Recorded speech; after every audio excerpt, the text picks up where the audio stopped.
Bonjour à tous.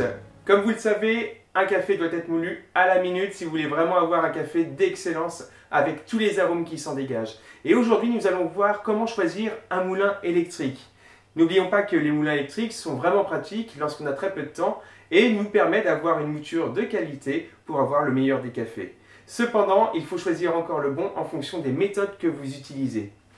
Pour commencer, eh bien, nous avons le modèle de chez Bodum qui est vraiment adapté pour la cafetière piston. On est sur un moulin qui est relativement simple d'utilisation avec un timer qui vous permet en fait de moudre par exemple 12-13 secondes en fonction de vos besoins. Vous pouvez aussi choisir la mouture, faire une mouture plus ou moins fine, il va être assez limité. Cela dit, le prix est encore attractif et vous permet vraiment d'avoir un bon rapport qualité-prix pour ces méthodes-là.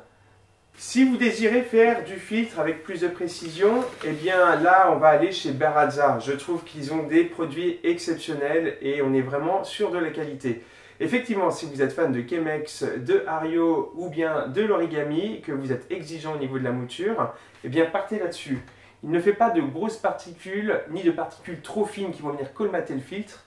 On est sur un moulin qui est vraiment adapté et si vous voulez faire, admettons, eh bien, du piston, il n'y a aucun souci, vous pouvez également faire du piston avec.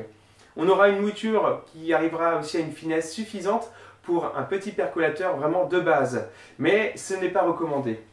Au niveau de l'utilisation, c'est simple, vous pouvez aussi choisir la mouture avec la trémie, et puis vous avez en fait un bouton juste ici, et un bouton juste là.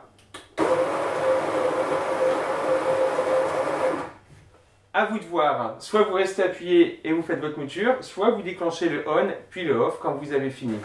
Donc là nous sommes sur un moulin qui est vraiment pratique et surtout qui est aussi peu bruyant je trouve.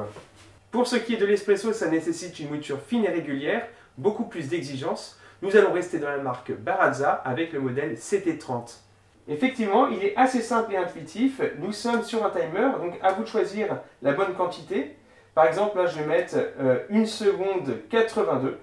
N'oubliez pas que si vous voulez changer en fait la mouture dans n'importe quel moulin, il faut le changer en appuyant sur les meules. Car effectivement, si vous voulez mettre une mouture plus fine mais qu'il y a déjà du café entre les meules, eh bien vous ne pourrez pas et vous risquez d'abîmer votre moulin. Donc, hop, on va faire beaucoup plus fin. Voilà, j'ai pu moudre à une granulométrie beaucoup plus basse.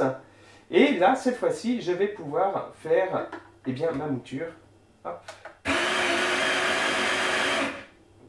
Et voilà, on a une mouture très très fine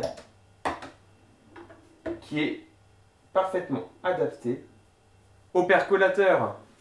Pour ceux qui ont cet outil, qui n'est pas un moulin, puisque nous avons donc des lames et non pas des meules, eh bien ce broyeur est souvent utilisé, même appelé moulin à café.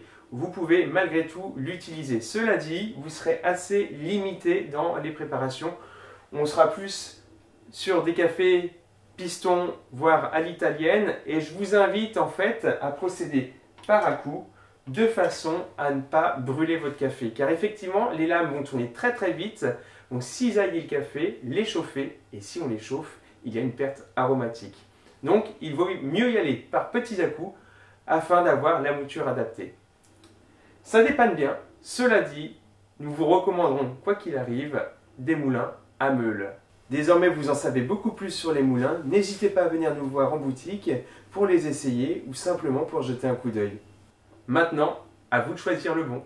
A bientôt sur ambassa.fr.